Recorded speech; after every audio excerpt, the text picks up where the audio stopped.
Parashat Vaïchi. Israël, Jacob, remarqua les fils de Joseph et il lui dit : « Qui sont ceux-là » Joseph dit à son père : « Ce sont mes fils que Dieu m'a donnés dans ce pays. » Jacob reprit : « Approche-les de moi, de grâce, que je les bénisse. » Puis Israël étendit sa main droite et la plaça sur la tête d'Éphraïm, qui était le plus jeune, et sa main gauche sur la tête de Ménaché. Il croisa ses mains, quoique Ménaché fût l'aîné. Genèse 48.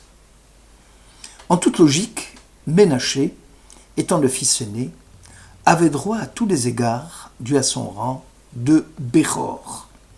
Comment le patriarche pouvait-il donner la préférence au fils cadet Éphraïm, au risque de déposséder Ménaché de son droit d'aînesse?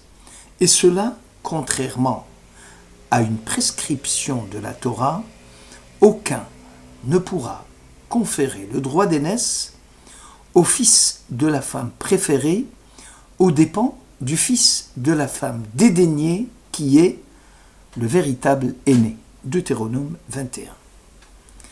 A fortiori, quand il s'agit du fils de la femme préférée.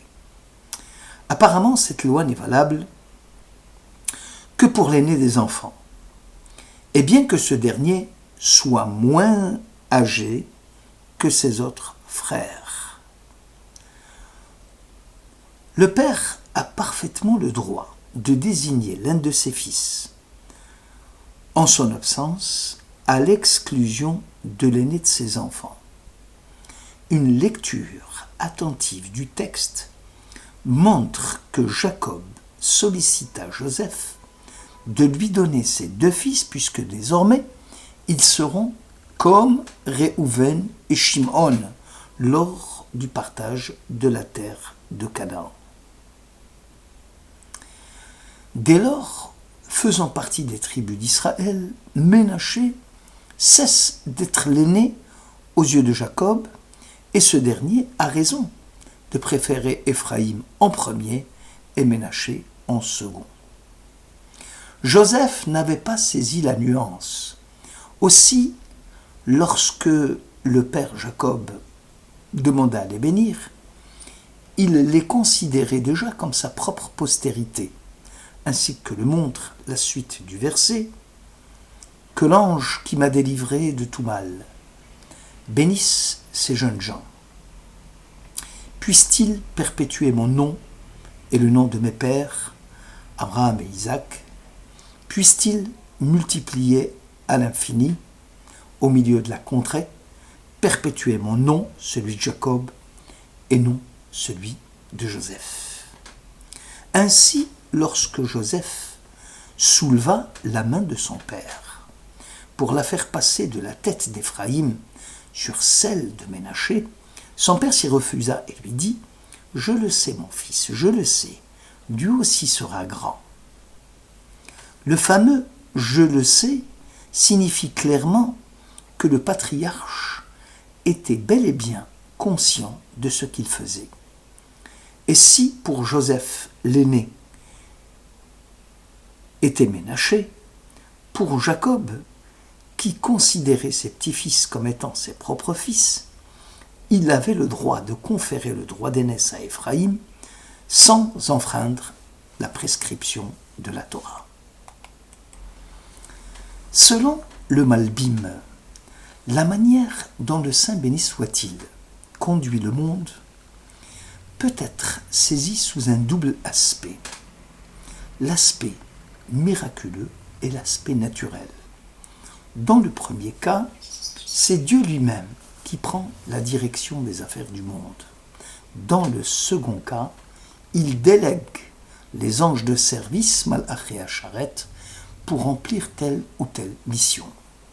Si les patriarches, Abraham et Isaac, avaient le droit à l'intervention divine, la Deus ex machina, au quotidien, Jacob passait, lui, par l'intermédiaire de l'ange qui le délivrait de tout mal. Aussi va-t-il demander instamment à Dieu d'intervenir pour ses petits-enfants d'une manière non plus naturelle mais miraculeuse, comme Dieu avait procédé avec ses propres parents, Abraham et Isaac. La grandeur de la tribu d'Éphraïm est d'ordre qualitatif. La grandeur de Ménaché est d'ordre quantitatif. Le Malbim expliquera qu'Éphraïm donnera naissance à Josué, fils de Noun, successeur de Moshe, qui, lors de la conquête de Canaan, implora Dieu de réaliser pour lui un miracle en vue d'anéantir ses ennemis. Aussi avait-il besoin de la droite divine.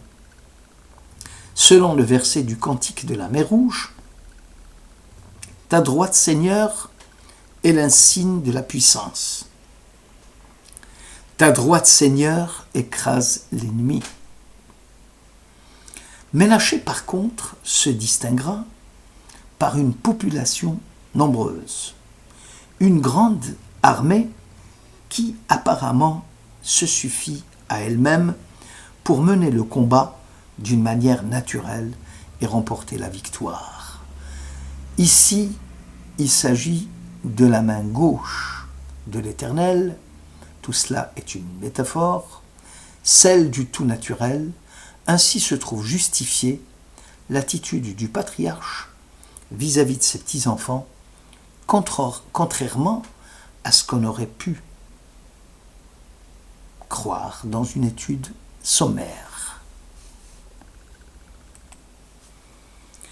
Beaucoup de gens s'étonnent en disant « Mais en quoi Éphraïm et Ménaché sont-ils différents des autres tribus d'Israël jusqu'à devenir un symbole où chaque fois que quelqu'un veut bénir ses enfants, il formule Yesimchem Elokim ke Ephraim vechim Naché.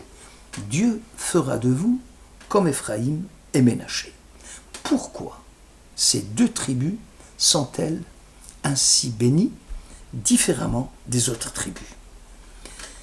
Le Evet Hamelech explique que Éphraïm et Ménaché sont les deux tribus nées et grandies en Égypte, donc en exil, sachant que l'exil égyptien était le berceau même de l'impureté et que Joseph, en tant que vice-roi d'Égypte, voyait à sa table des ministres, des chefs, des mages, loin de Eretz Israël, loin de ses ancêtres. Les autres tribus, les 10 tribus d'Israël, qui étaient restées dans la maison de Yaakov Avinu, vivaient dans une atmosphère de sanctification, ce qui n'était pas le cas pour Yosef et ses enfants. De la façon dont Yaakov va demander à son fils « Qui sont ceux-là » Probablement, les enfants de Joseph avaient des habits qui les apparentaient aux Égyptiens.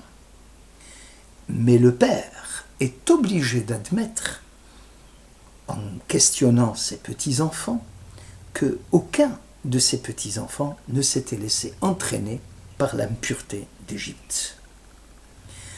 Alors qu'ils avaient grandi dans le protocole du palais et que les fréquentations nombreuses de leur père avec les grands de l'Égypte n'ont eu aucune influence sur eux. Au contraire, Jacob a vu que ses enfants étaient élevés par Joseph, celui qui est qualifié d'homme juste, jusqu'à ce que le père lui-même ait décidé jusqu'à ce que le grand-père, ici Yaakov, ait décidé qu'ils seront désormais inclus dans le décompte des tribus d'Israël. Le chemin pour arriver à rester fidèle à l'esprit de Jacob n'était pas sans embûches. Il y avait bien évidemment beaucoup d'épreuves, beaucoup de difficultés qui avaient parsemé leur chemin. Malgré cela, ces deux petits-enfants, avec leur père, ont réussi à éviter tous les pièges et ont marché dans le chemin que leur grand-père leur avait tracé. Et c'est la raison pour laquelle les enfants d'Israël à venir, lorsqu'un papa veut bénir ses enfants, il leur demande, il prie l'Éternel pour qu'ils suivent le chemin de Éphraïm et de Ménaché, c'est-à-dire le chemin de la Sainte Torah, et qu'ils ne dévient pas du chemin tracé par leurs parents. Une autre lecture donnée à ce Becha Yevarech Israël est mort, Yesimcha Elokim ke Ephraim verimnaché. Par toi seront bénis les gens à venir, Ephraïm et Ménaché. Pourquoi donc, la question, pourquoi donc Ephraïm et Ménaché seront-ils distincts des autres tribus d'Israël et que chaque fois qu'un papa veut bénir ses enfants, il passe par cela? Igra Dekala explique. Nous avons un principe. Nous prions tous les jours de demander à Dieu de nous éloigner de tout ce qui est orgueil et de tout ce qui est envie et jalousie.